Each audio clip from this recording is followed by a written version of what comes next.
Une vie palpitante, tout va très vite, toujours plus.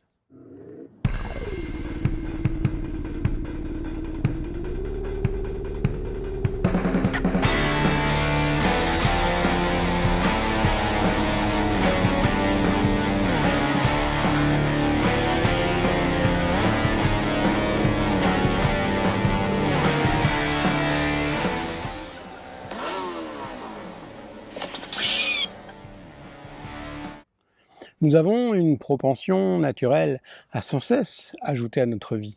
C'est comme cela que l'on est heureux, semble-t-il. Sauf que, en continuant ainsi, on s'effondre, épuisé, à bout de souffle, au bout du rouleau. On craque parfois.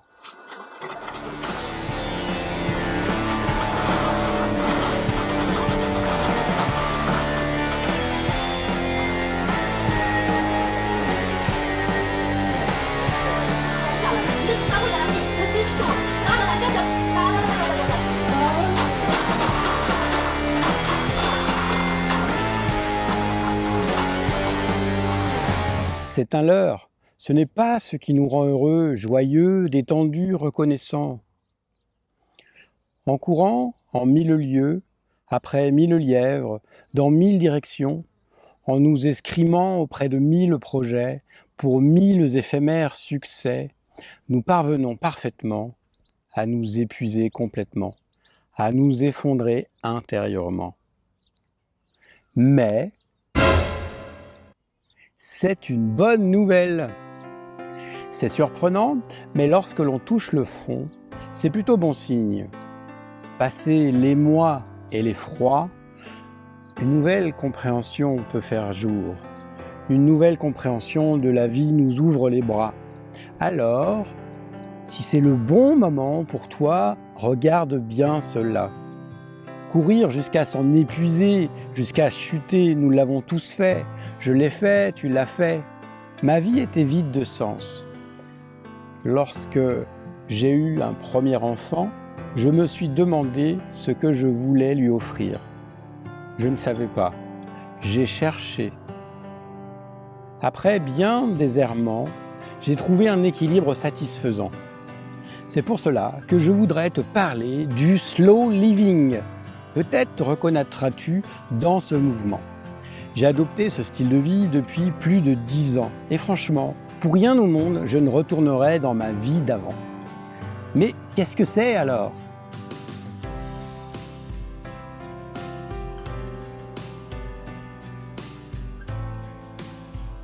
C'est une vie plus lente, plus posée, une vie beaucoup plus proche de la nature, une vie plus simple aussi.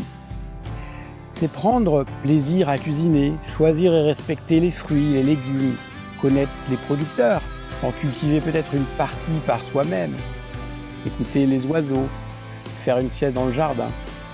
Et paradoxalement, je travaille bien plus qu'avant. Mais je sais pourquoi je le fais, je n'ai plus à faire semblant comme avant. Et puis j'ai choisi de faire ce qui me plaît.